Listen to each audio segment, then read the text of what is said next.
Hi. It worked. It worked. How are you? I'm good. How are you? I'm good. On the offhand chance that anybody listening to our conversation does not know about your latest book, there's a chance. You never know. Will you tell them a little more about what it is? I read the name and the subtitle a few times, but Sure. Well, I heard you read it. It's called Don't Overthink It. The subtitle. Let me tell you, the subtitle, we debated for so long about if overwhelm should be a noun or if we could keep it as a verb. It's not in the subtitle.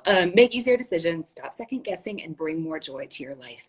And it's funny, when I wrote it, it was really important to me that I focus on how we, well, as humans, but also as women, we overthink more than men. It's according to the data. That we focus not on just how we can stop thinking ourselves out of happiness, but on how we can think our way into it more often. That was really important to me. There aren't books out there about that. And yeah, but now we have a pandemic, and it's the avoiding worry and rumination that like people are really latching onto right now, because that's what we all need. So I hope that our world will be in such a place in the future where we can focus more on the like bringing more positive into your life. That still matters now. I mean, that still matters every day. I'm in a home with 6 kids. We're like dealing with a really strange situation. And a lot of grief, and like we are definitely focusing on bringing in the happy smartly. Yeah, but we're also focusing on that, how making ourselves like actually crazy with the news. yeah. How are you doing it?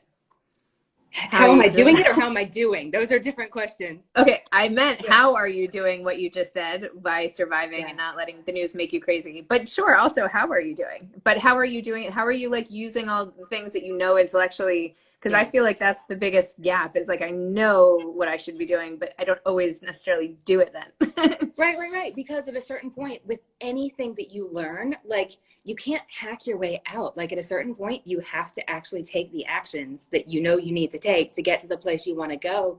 And it's tricky. I mean, how many of us the past few weeks have just hit refresh on the New York Times one more time just to see if there's a new headline, even though we know that like whatever we find out next isn't going to change our like it's not going to make a difference in how we live our day, most likely.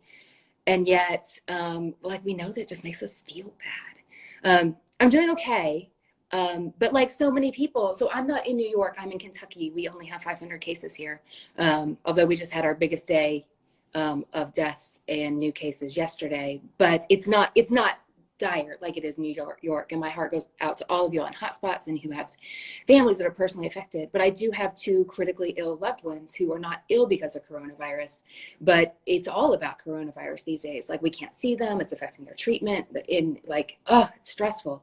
But like, so I just want to acknowledge that a lot of people are dealing with a whole spectrum of things. Um, Even though what we talk about is going to be more like, okay, so you're able to basically shelter at home, but you still have to keep living your life. And now you're doing an at-home book tour, basically, Mm-hmm. virtual book tour. And I feel Mm-hmm. like you have such nice visuals and like you totally embrace that and like went after it like hard and early. What are some of the stops on your virtual book tour going to be? Oh, right. So what we're doing is, well, first some background. Like I feel like we all have to do the things we can to get through. And like bibliotherapy is not going to solve all the world's problems, but it really helps us as individuals on a regular basis. I run an online book club called the Modern Mrs. Darcy Book Club. It's a paid member community. We are accustomed to getting on Zoom, which is the hot new thing everybody's using now. But we get on Zoom all the time. We talk with authors and other readers about the books we're reading. So we're already paying for these services. We know how to do it. Um, and at the same time, I'm watching so many of my friends, some of whom you've had on this week, which has been fun to see, like watching their books go into a really weird marketplace and having their events all canceled like mine has been. So we thought, okay, let's let's make this hurt a little less for everybody. So what we're doing is we're doing a regular Zoom schedule. We did our first week last week. We have another week next week, and every weekday we're getting together with an author for an hour to talk about their brand new release, or in some cases their paperback release. We're modeling as closely as possible the kind of event you go to if you walked into an independent bookstore for a book tour event, which means you get some behind the scenes. They're totally spoiler free. They're really fun. You get to hear how the book came to be, interesting opinions, which character the author liked best, you know, that kind of thing. Um, giving everybody some needed distraction and intellectual engagement. Yeah. Love that. And fun. That's awesome. Alyssa Altman here saying thank you from the book community. I mean, we're all doing what we can, right? Yeah. Yeah. So we just wanted to bring some bookish delight to your days. And also, like, I love the book business. I love the publishers. I love the authors. I love the independent bookstores. And I would really like to see us all be able to keep doing what we're doing. So we're trying to do our part to help with that. Totally agree. There was an article, I think it was in the New York Times very recently about, what happens if even the production plants can't gear up and print the pages of the books, and how can people keep acquiring content? And I don't know, it just like the trickle down of the whole thing made me got me very sad. And anyway, yes. Well, we're doing what we can. And I'm so glad you're doing these this week. And thank you for having me. Oh, thanks for coming. Because we still need books, and yet it's getting harder to, to find them, to get them. Yeah. So true. Yeah. Oh, well, thank you for taking the time to share your wisdom here and come on this and all the stuff that you do. And you're amazing. Are you still recording your podcast now? Are you taking a break? I'm supposed to be on spring break this week, so I didn't have any podcast recording scheduled. But yeah, I mean, we're used to working from home. So the internet bandwidth is a little trickier these days. But yeah, I was telling my team, I've got time. So let's book them up. That's but smart. Not during spring break, because oh man, we all need a rest. So it's been feel like there's time, but my kid, I don't know, I'm having trouble with the kids. I mean, you have 6 kids, like that's great. I mean, I do not have 6 kids. You don't have 6 kids. You said you were home with 6. The first time I thought you had 4 kids. There's 6 of us total. 6 of you. Yeah. I thought you had 4 kids. And sometimes I think like, I must have in that. I was like, I must have misremembered. But anyway, yes, 4 kids. I don't know. I feel like it's very distracting when they're awake and schooling. I don't know. So yes, I want to keep recording tons of podcasts, but I'm finding the reading part very challenging.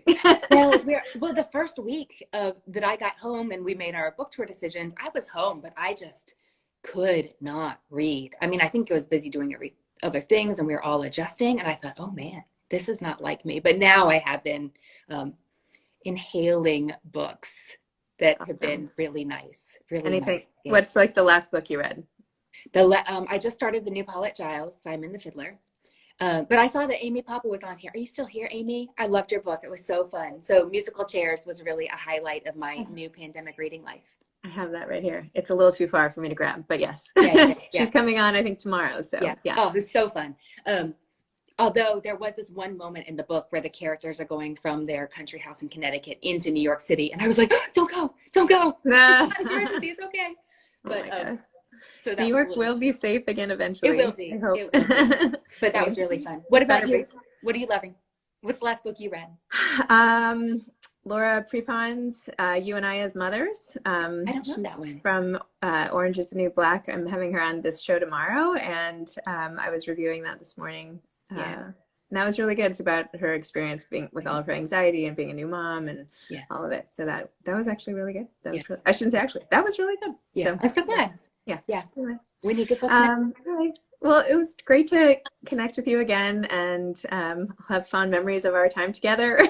And thank you. Maybe there's something we can do to. I feel like we're both doing our best to spread the word, but it's nice to feel like we'll keep doing it. It's great to see you almost in person, and let's you too. New York one day. Oh, thank you. Right. Bye, everybody. Bye.